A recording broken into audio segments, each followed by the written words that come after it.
Hello and welcome to the Calico's desk. My name's Eliza and today's video is a bit of a compilation. It's very much inspired by channels like Moonlit Journal and Little Coco Studio. They have a couple series where they go around showcasing a compilation of highlights from their stationery in the week or from their desk. But I just thought this week, instead of just showing you my journals again, I would give you a little glimpse into my life and into my journaling practice itself. So I really hope you enjoy seeing a little bit of how I journal and what I get up to. So as much as I love my desk and I love journaling at home, I actually spend most of my time journaling outside of the house. I love going to cafes and sitting with a nice, usually vanilla coffee and writing about my thoughts. So I thought to start with this video, I would show you a little example of me cafe journaling. I'm actually recording this after the fact, but I recorded myself journaling at a cafe in Seoul called Cafe Jongno Shijang or Jongno Market Cafe. It's a beautiful atmosphere. It's really good location and the coffee is really tasty. So I did enjoy going there for the most part. So I'm going to cut to myself packing up my bags and then a little time lapse of me journaling.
thought for a minute while you watch me do some writing, I would talk a little bit about what I'm journaling about.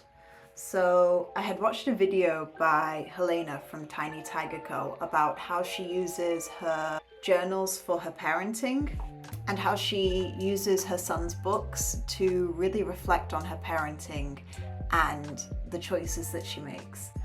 And I thought that even though I'm not a parent yet, I could use my journals in a similar way. Lately, I've been struggling with dysregulation and dealing with my emotions, and I decided to do some journaling about that.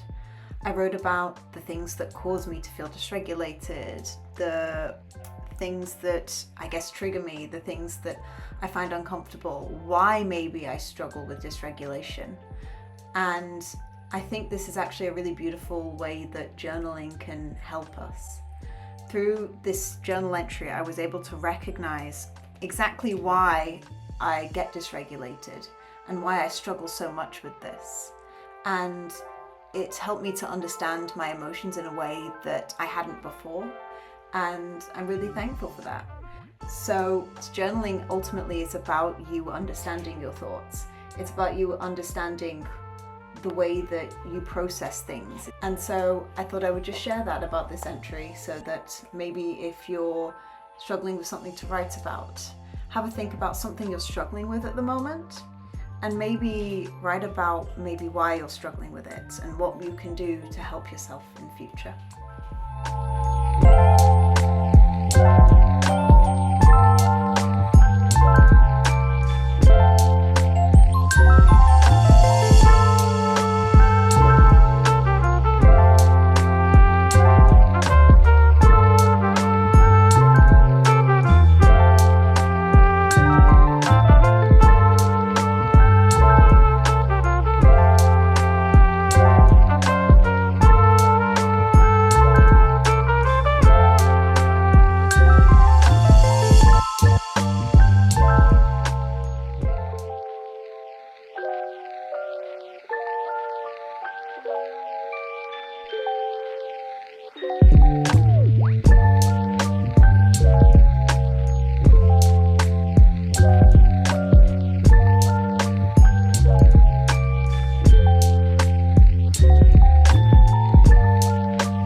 So I made a very exciting acquisition this week. I have been wanting a photo printer for my journal for a while, basically since I got it.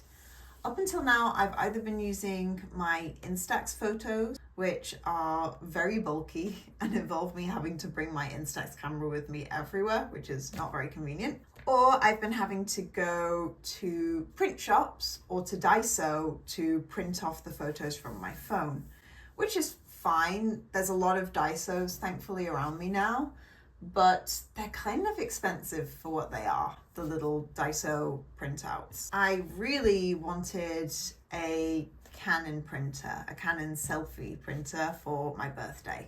And my birthday's not for a couple months, so I was more than willing to just wait for my birthday to come along and get my printer then. However, this week I actually lost my earbuds. I had some Sony Bluetooth earphones that I loved and I completely lost them.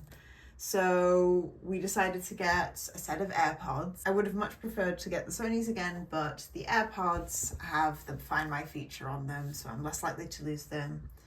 So far they're working really well. But while we were ordering the earbuds, my husband very kindly got me a Canon Selfie CP1500 printer as a super early birthday present. And as you can see, I have been loving it. I'm going to include some footage right now of me unboxing the printer because I was so excited to get it. I am doing a little mini unboxing as part of this video. I say mini unboxing because I actually already unboxed most of the outer packaging. This is my photo printer. It's the Canon Selfie CP1500. The delivery came with 108 sheets. So I will probably not need to buy another refill pack for it for a while because 108 is a lot. It also came with this really cute carry case so that I can take it with me if I travel. I love the little dog and cat on it with their little Canon camera. It's so cute. And it also came with this photo album, but I'm probably not going to use this. I might end up giving this away online. Anyway, here is the main event. Let's open it up. Thought this would be a better shot this way. I think this is the drawer that the film comes out of.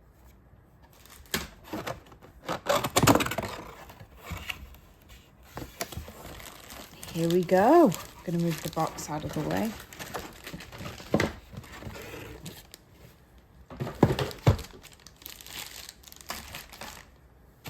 This is my printer. I'm really excited about it. My husband very kindly bought it for me a few months early because he knew how much I wanted one. And I think the pink is a limited edition color and it's so cute.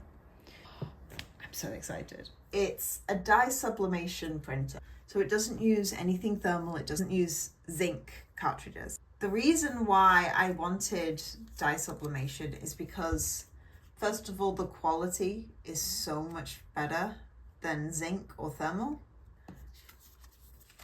I just think that you can see so much more detail on dye sub printers than you can on zinc printers. Second of all, dye sublimation has been around, I think, a bit longer than zinc. So we know a bit better how long the pictures tend to last. In my life, without going into too much detail, I'm considering a lot of changes, particularly in terms of things like family planning. Because of that, I really wanted a way to take photos that lasted for many, many years. And zinc and thermal printing just do not last as long as dye sublimation does. A lot of the reviews actually in Korea were of parents who used the printer to take pictures of their baby.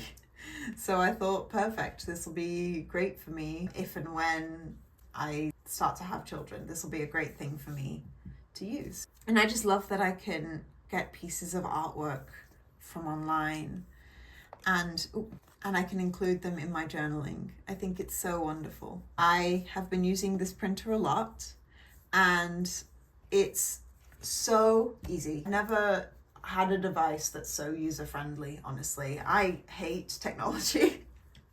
I hate digital things. I hate machines. They make me so angry. They frustrate me. But the Canon Selfie is seriously so easy to use. All you need is the right app, which is a very simple app, and you just need to connect it to your Wi-Fi through your phone. And it's just so simple. Even the setup was really easy, putting all the pieces together. It's really only 4 pieces at most that you need to assemble. And what's really cool is, obviously when you compare the machine cost to something like a Canon IV or an HP Sprocket, which are zinc printers, the CP1500 is a lot more expensive. However, the ink and photo paper is much more inexpensive. I think in the bundle that we got, it came with 108 large sheets of paper and 2 ink cartridges. So that is more than 600 little pictures that I can print off. So that's going to last me so long. I don't have to replace it for a very long time. And even when I do replace it, Canon offers different options for me that I can use. So I can get sticker paper instead of the regular photo paper. Although I don't mind the photo paper, I think it's very pretty. And I believe I can recycle the ink cartridges. I'm going to try and look into how I can do that. So I'm really happy that I got my printer. And I'm very excited to see where my journaling goes as I continue to use it. So everyone on Journal YouTube right now is going nuts over the Hobonichi releases, and for good reason. They're really beautiful this year. This is actually my first year sort of in the journal sphere, I guess.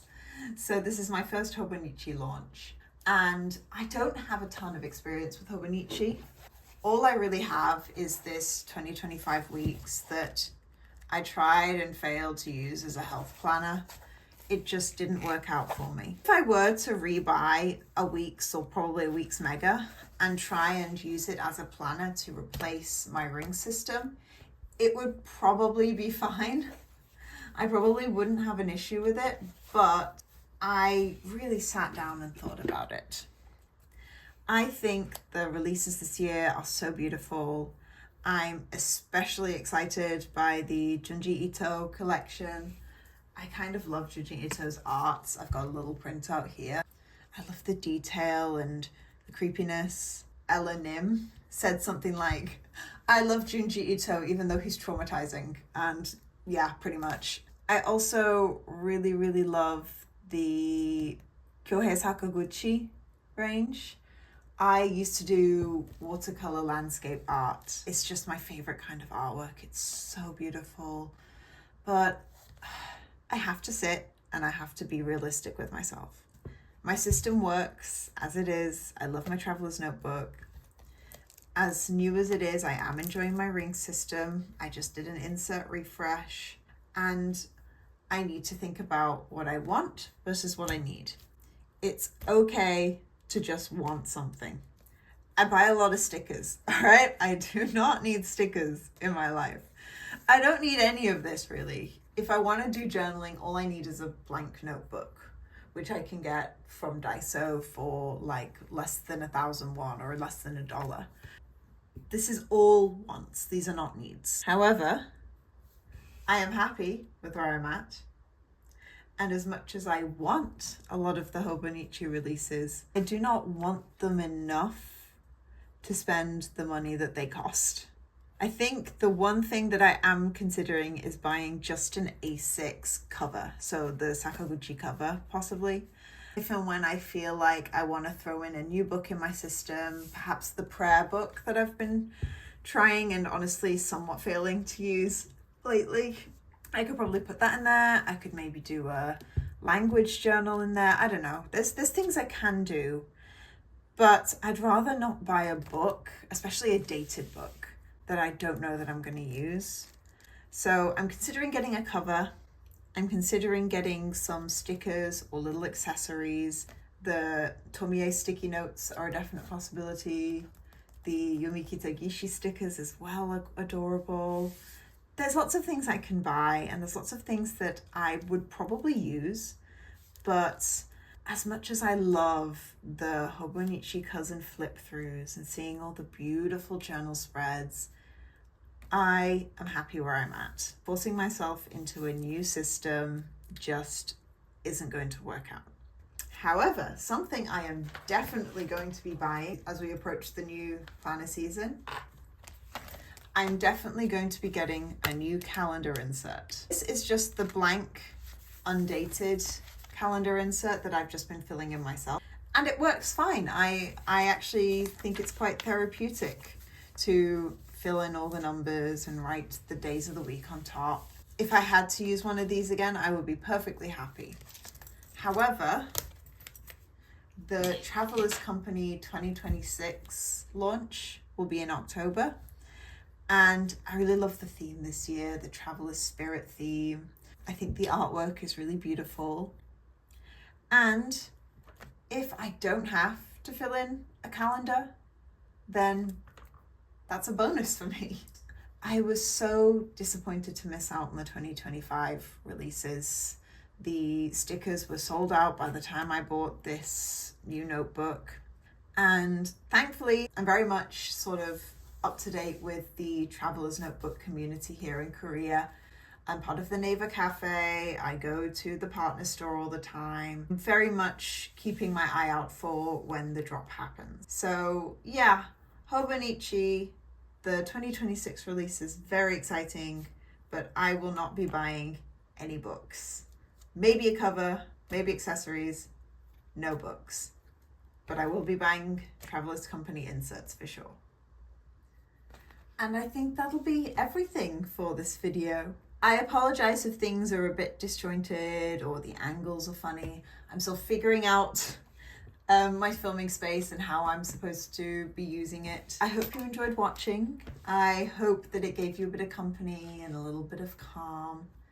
And next time I will be sharing my currently inked with you. I am just so in love with my pens right now. Yeah, very nicely tucked in. This isn't even all the pens that I own. These is just 4 of them. But I'm so in love with my pens and I am excited to share them with you. And I hope as we continue on through planner buying season and those of you who are also teachers going into the new semester, September is a very stimulating month, let's just say. So praying for peace for all of you, sending you my love. Goodbye.